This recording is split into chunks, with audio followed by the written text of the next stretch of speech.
Hello and welcome to another episode of FCC Fan TV. Nick here, as always, with my co-host Cody. Hey guys, how's it going? Cody, we are back after our long, forever feeling international break. Came out of this with some silverware, hardware on the national team side that we didn't touch on, so we'll just touch on it briefly here. We are the Nations League champions, We are and the only CONCACAF Nation League champion ever. mm, ever. Maybe they'll Ever. cancel this like the Confederations Cup now, and we'll just stay that way. We are one of one. Yeah, we did. But if you didn't watch the match, you and I were texting back and forth between it, and you were on like a 20-second delay for me, so I had to like be cautious of what I was texting you. But I would say in recent memory, one of the most exciting matches that I think we've seen. Yes, I'm gonna put it top three US game for me that I've watched personally. It's up there with Spain Confederations Cup. Speaking of Confederations Cup, that game where Tim Howard, honestly, it could be top four because Tim Howard versus Belgium in the World Cup too was also just those two are basically on par in my mind. Uh, and then was it the Algeria game, Landon Donovan's goal at the end? I mean, I don't. Yep. We literally watched that replay that one day at your house when we found out it was on Fox Sports just to see that goal. Like watched an entire replay just for that goal when I could have gone to YouTube, and then that one, and then obviously that is the like obvious marquee touch on for the U.S. like this generation of U.S. players who haven't had to really go through that Concacaf grind yet, and it was a the two games in the tournament against Honduras and Mexico, and then the friendly against Costa Rica were just games they needed to see. And if you haven't watched it somehow, just go get Paramount Plus, watch the replay. I just that the game is peak U.S. Mexico Concacaf, and Yeah. honestly, words don't describe like just the feeling in that game. I'm pretty sure I wasn't actually using sentences to describe it to people. It was just like hand gestures and emotion. So Yeah, it was awesome. Like Nick said, if you haven't watched it, highly suggested. So let's rein this back into the national team front here. Not national team, national country, international, national window. I don't know, domestic season. There we go. That's what I'm looking for. It Domestic. is the international window, if that's what you're really Yeah, looking no, I was for. like, bring it back to the domestic. I don't know, back to MLS. Oh, like back to Yeah, we're MLS. Okay, I'm with you. MLS I'm is with you. back again, and it Yeah. will happen multiple times again and again this season. But the first MLS is back of this season. Well, the MLS is, but the first one would have been the beginning of the season. So the True. second MLS is back of the season. Yes, I was thinking after like a pause is when MLS is back comes. Off season doesn't really count to me. It's just like Yeah. this is game one. All right, let's. I mean, it needs to be for us a little bit. Okay, don't get negative this early. We got a whole. All right, but this weekend coming into West End parentheses TQL Stadium, the Rado Rapids coming to town, fourth place in the West. What do we? They have 4 wins, 1 draw, 2 losses. For yeah, like I said, fourth in the West. Very solid. Cody, I know you went back and looked through some of the results, just like I did. Probably watched some clips. What's something that stands out about this weekend's opponent? It scares me how good their offense actually is, um, and especially in open play. So 7 of their 12, ooh, get my numbers mixed. 7 of their 12 goals this season have come from open play, but they're top 10 in MLS and shots on target, big chances created, and goals per match. They're a very fluid team, so they're not really a possession based team. They just kind of go with the flow of the match and know when to strike and where to strike, and they're really good at it. And against a team that, like us, that we've displayed so far this season, kind of scares me a little bit. Yeah, I'm gonna flip over to their page on MLS here. Just kind of what you talk about fluid. Not really one guy here dominating. Barrios 2 goals, Bassett 2 goals, Rubio 2 goals, Price with 3 assists, Barrios with 2 assists. They just get a lot of guys involved, and that's one thing I noticed from what I watched. They have a very fluid ability, as you said, to play. They've run out 3 different kind of lineup formations the last couple of games. Some of that's due just to some injuries, personnel that have been out, but like their ability to do it and still get results has been very impressive. Uh, the team's just filled with MLS veterans, just talent. I mean, a solid baseline. Like, there's not very many players on here that are super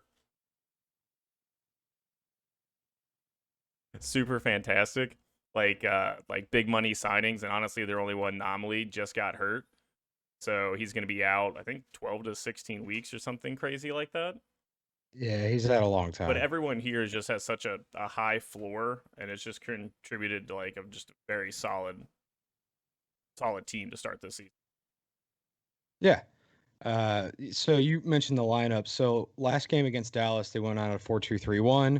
The match before that against LAFC, it was a 5-3-2. Match before that against Houston, it was a 4-4-2. And then against Minnesota, that was brought back to a 4-2-3-1.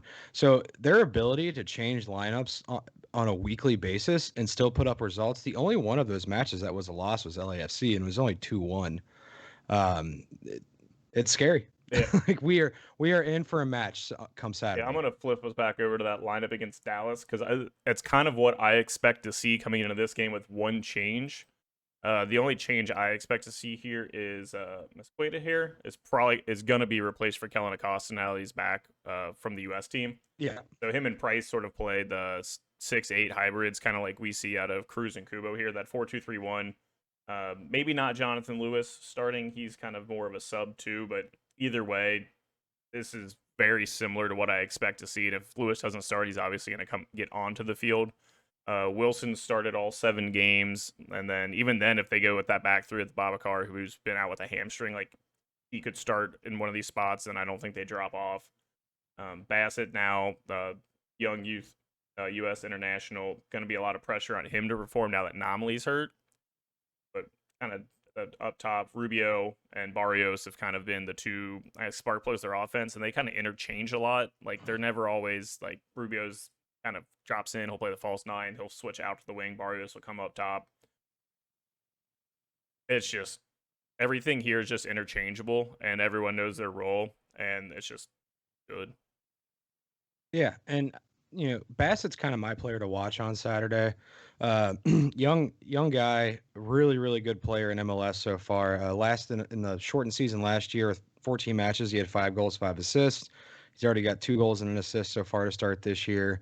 And he's played on the left wing this year. He's played at the kind of the 10 spot. They've done a 2 up top. He's played up top.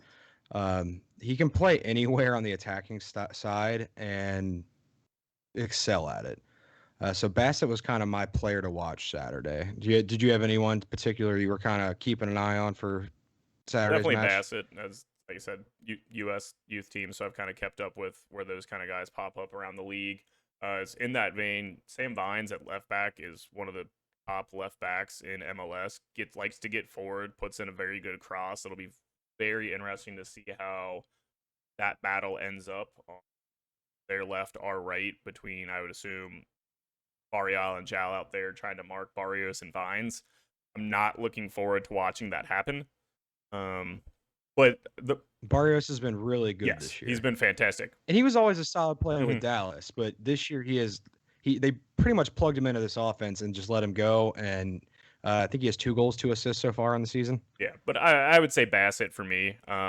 If they're able to sort of keep the play funneled out wide, I think it'll be better for us. But it's then you get it out there and it's just in the hands of possibly Jonathan Lewis, Keegan Rosenberry, Sam Vines, Jack Price, Kellen Acosta. Like you cut off one thing, we're gonna have to be very sound in defensive positioning and just marking to have any sort of shot against this team. Even this team on the road coming into a first time packed house stadium, it's I don't see a lot of weakness here. I think one thing we might be able to exploit is if we, depending on how we're playing and we're sitting back more, that ball we like to play over the top with, if you can catch Sam Vines when he's up making his runs like he likes to do, there might be space in behind for Barrial, even possibly Jao to kind of do the overlaps that we like to do. So like I said, that's why that whole side is the thing I'm interested to see how this game goes because I think something's going to happen over there. I'm just not sure for what team. Yeah. Well, so Bassett was my player to watch, but I would say the core strength of this team is their 6 and 8, their 2 CDMs of Jack Price and Kellen Acosta. Just both extreme quality players. Price has 3 assists somehow out of nowhere so far this season. Just speaks to their fluidity that they can play with. But they're both excellent defensive midfielders, I'm pretty sure and Price it's takes their set pieces. I think a couple of them have come off of that would that. make sense then. So Okay, okay, that would make sense then. But either way, they're both excellent defensive midfielders, and this is going to be a real test, I think, for Acosta to kind of.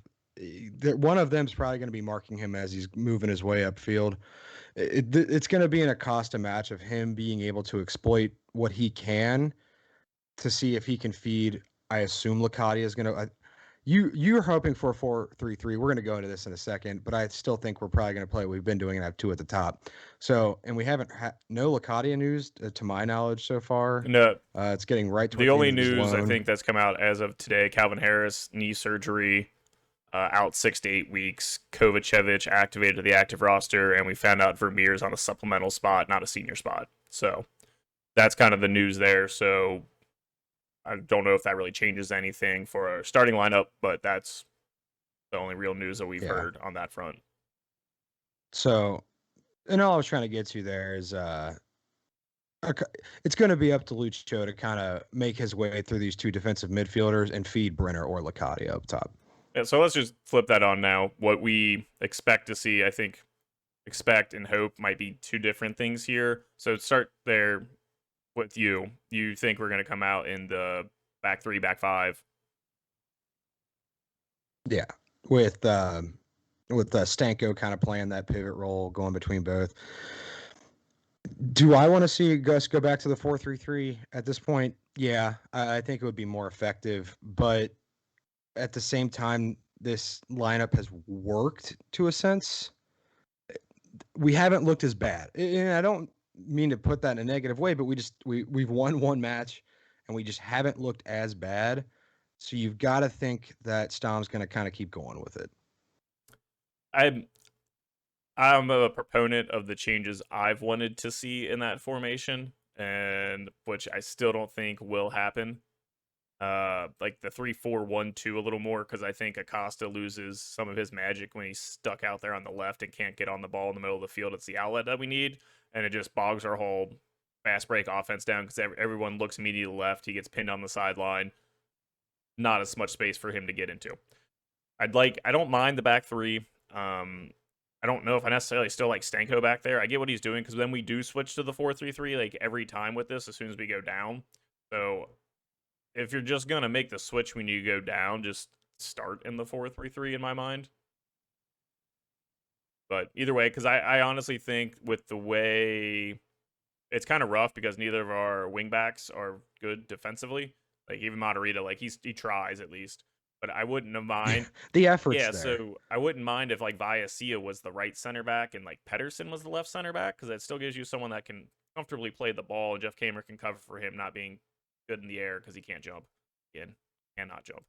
And then Viacia would more than likely be able to be rangy to help cover for Zhao, but you kind of need Viacia to be rangy and help cover for Moderita, so you're kind of just in a weird situation all around in that one, and that's just a factor of the roster at this point. I would like to see the 4-3-3, 4-2-3-1, as we've been on record saying we don't have 1-6, we have two shuttlers. That's fine. 4-2-3-1. You know, Moderita, as long as he's recovered from his calf injury, which we haven't heard anything, but no one's been on the injury report, so I assume so.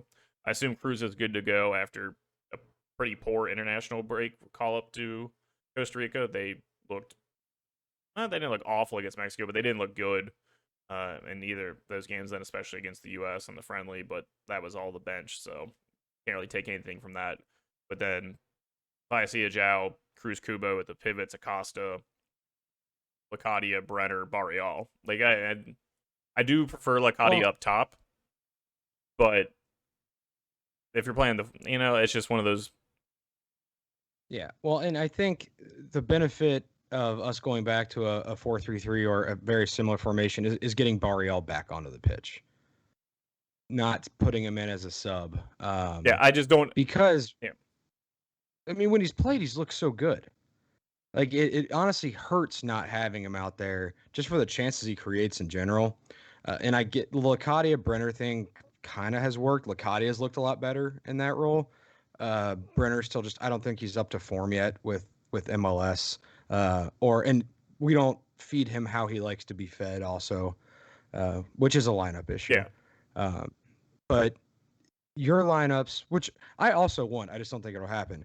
The benefit to me, in a sense, is getting Barrial on the field. Yeah, I just don't see the point of benching what has probably been top 3 player of the team of the season so far, probably up there with Lucho and Yeah. Cameron. Like, I just don't think that's an argument. Like, Moderita's been good too. One of the only people that's performing well on the team, I would say those 4 people are the only ones that are kind of performing at a slightly above consistently above average. Kind of like there's like I said, I've kind of come around on Kubo at the 8. Like, I think he's getting better. Glad to see Cruz in. So like, like, it's just one of those, like, and then Lacadia, like, he's much better up top being the kind of target man and let someone play off. We've seen that. It's just, if he's not going to be here in 2 weeks, maybe he doesn't play. Maybe Kovacevic comes on and starts at left wing instead. I think that'd be very telling for where we think that situation's going to go but then maybe not, because we have 3 games in 7 days with Saturday, Wednesday, Saturday. So you're going to probably use whoever you can, but I would assume you want to roll out one of your better lineups at home. Try to get the points. At home in front of an actual packed crowd. There's been 2 home matches, but to me, this is almost kind of the real first home opener in a sense, because the first time you're getting a packed West End stadium. No, I agree. So, like I said, it's going to be a busy week, so I'm glad that we're injury-free so far going into this stretch. This is going to be a spot that's going to really test squad depth coming up, which, frankly, I'm not sure we have, but we're going to find out. Exactly. We're going to find out. So I expect to probably see, like, the formation flip a couple of times throughout the week. We might go, like, here, back 5 on the road, back to a 4-3-3 at home. That wouldn't surprise me. I don't know. I just want to see our best players on the field, and I think the 5-3-2 doesn't let that happen. And I'd rather just live with the lumps at this point, at being like the 4-2-3-1. Yeah, I don't disagree. Like I said, I just don't think it'll happen. At least not to start the match. I'm with you. Like, I would also like to see this. I just don't think it's going to happen, but we'll see.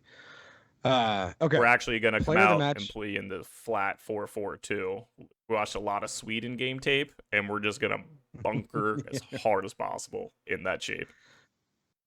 Player of the match for FCC on Saturday. I think it's going to be Brunner. I'm feeling it. Okay. I'm feeling it. Yeah. We all want to see it. I think he's going to be ready. It's really predicated, I think, on the lineup, is whether, because it's just harder for him to get involved in the back 5, even with 2 strikers, because a lot of times he's the one dropping in trying to start the play, so he's not then usually in the box. He's going to be a late runner.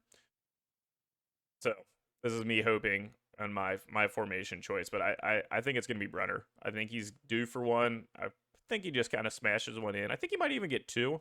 Little tap in, little tap in, right. little smash. Do it both ways. So that's what I think for man of the match. Yeah, no, I like it. I like the Brenner choice, and not that we've been hard on him. We actually, we've been pretty easy on Brenner. Like I said earlier, I just don't think he's completely acclimated to MLS yet. But we've never really picked him as like the guy of the match so far. So I like your premonition. Let's hope it comes true. Yeah, wait till we get to my score pick. Maybe you won't be so excited. No, we haven't been very optimistic about this match so far. So oh yeah, I don't see the score picks going all that well. All right, so we're on the man of the match. So you want to give me your score prediction then? Acosta. Oh, okay. I was gonna. I thought you were on me with Brenner. Okay, but Acosta. That makes. Oh, okay. No, yeah, okay. Well, just harking back to with Jack Price and Kellen Acosta sitting back there. If we're gonna generate any type of offense, Acosta's gonna have to do it because he's gonna have to get past those 2. But okay, score prediction. Do you want to go first or me? I'll go first. Okay. Yeah, 3-2 Colorado. Okay. Yeah, I think we're gonna come out excited in front of the stadium and look to put one in early, and then we'll probably give a few up, and then honestly, this is gonna be Miami part 2 is how I picture this going in. Except we'll probably score the first one, give up 2, equalize, and then probably get our hearts torn out on like some Jack Price set piece, Rusty who heads it in or something. Okay, so I'll have to go back and listen again. I don't think I've given us a loss yet this season, and I think it's kind of been purposeful. I've given us draws. I just think I've given us a loss. So I'm going to keep that going. I'm going to just reverse your score. I'm going to say 3-2 FCC. Okay. So you're saying 3-2 Colorado. Who are your two goal scorers? Well, you said Brenner with the Yeah, two, it's right? just Brenner. Just All Brenner. right, just Brenner. Okay. You know what? Just to like keep going with this premonition that you have, I'm going to say two of the three goals on my prediction are Brenner. And then I will give the third one to I already called a defensive header once this season. I don't want to like keep going back to that well. I'm gonna say Barrial. Yeah. Whether he's a sub or nope, I take Barrial back. He'll have the most chances. Kovacevic. No idea how he's getting in the match. I don't know if he starts. I don't know if he subs. Kovacevic is getting that third goal. Okay, if Kovacevic scores our third goal of the match, I might just like give you $20. Just like, here you go, bud. Yeah. Kovacevic scores the third goal. You just have to buy me a beer. I feel like that's a pretty Yeah. fair. I would say either way though, despite the optimism of the score lines we put out there with how many goals, not as optimistic as that sounds. If I feel like if we're Yeah. gonna score, we just got to take advantage of the few chances we'll probably actually get. Um, I think God, I keep saying it, but I hope being in the full stadium, we keep adding. So we lost 3-2 with like 6,000. Then 11,000 was only 1-0. So then is this one gonna turn? Like it's gotta. Maybe we should have maybe we Yeah. should have I see ramped up yeah. again. Maybe instead of like 26, there should have been like 18 for this game. That way we could have won like 1-0, and then we could have put out like our own like 3-1. I think we missed something here Okay. on like the oh boy, distribution. There we go. I was trying to think of the little Yeah, no, I yeah, got you. and then where it falls on it. Yeah. I'm more thinking of more like a Portland Timbers type match, like uh MLS for our first season MLS, like the home opener, Oh, Portland Timbers. okay. We expected to lose and we come out and just kind of obliterate them in a way. On the score line, I think they still held most of the match, but that's kind of like this is to me That like game was like home three opener nothing, part wasn't it? two. That was like 3-1. 4-1 or 3 Yeah, Cruz yeah, had that filthy 3-1. I back think it was heel. 3. Yeah, and it gave me way too high of Mm-hmm. expectations for the rest of the season. Fool's gold. Correct. Should have been Yeah. like, no, it's gonna be the Seattle game all season, not Portland game all season. Yeah. But that's what we did in that kind of so how the Reds did opening day part two, like that's what this Well, is they to me. haven't yet. It got No, they did no, it do got opening rained day. out. Oh, it did get rained out. You're right. All right. Well, this game can't get rained out, so That well, it can get thundered or lightninged out, I guess, but it can't get rained out. And I do think it is supposed to rain Saturday. well, you know what? I Since think I'll be so high up in the Bailey with only one incline card out for my 2 tickets, so I'll be definitely undercover. I have 2 incline cards for my Oh, 2. I only got the one. Allison wasn't worth the supporters group membership. Fair. All right. Any last thoughts on the match Saturday? I'm just excited to get back in there, ready to cheer, Yeah. ready to be at Well, another I'm game. excited to get in there. You not been? Oh yeah, you didn't go to the last one. Yeah, because I watched Champions League. Yeah, so no, this is my home opener. Maybe you'll be great Yeah, luck. Much let's luck to find the out. team. Yeah, but the problem is if I call myself as good luck, if the Yeah, fortunes when you get have season reversed, then I'm tickets, also it's the kind of curse. bad. Like you can't really be the good luck charm with season tickets. Yeah, you need like well, we have a buddy that just bought season tickets for the first time, so this will be his first Matt Tyler. Oh, Yeah, so this will be his he's like a new season ticket guy, so maybe we'll put it on him. however, the last game I went to him with, we lost in the USL playoffs to Red Bull New York. Watching Hassan Nadam body Fernando Adi, which all ended up poorly all around because then we drafted Nadam and he never panned out and Adi never panned out. So like, and that game was really rainy and like awful. And so I don't know. Maybe we shouldn't let him in the stadium. That was my last memory with him in a game. Yeah, okay. Yeah, maybe not. But either way, I'm assuming if anyone wants to, if our 10 listeners, if anyone wants to hang out, I assume we're going to be at first pitch. Probably. I may be slightly Yeah. busy until right before game time. Plans undecided yet. We can talk about that Okay. off Well, I'll air. probably be Yeah. there. If not, yes, Yeah, I love the pitch. I'm there before every game of the Oh two. yeah, the pitch, not first pitch. The pitch. I It's a called it good first show though. pitch. MLB Network, It is. man. That was in my. I started on the Reds thing, and now my mind's just like wandered off into left field. Aha. Another All right, I'm just gonna baseball end it joke there. there. So Cody, I already hit All right. stop Well, recording actually like 10 minutes ago. So yeah. All right. Well, we'll be at the pitch if anyone wants. Well, at least I'll be there. Maybe Nick, if anyone wants to hang out before the match Saturday. So Saturday, FCC versus Colorado. Rado, Uh, Rado yeah. Rapids. Sorry, the Rado Rapids. Let's see if we can bring home at least a point, but let's shoot for 3. So, for Nick, I'm Cody. Thanks for listening again, guys.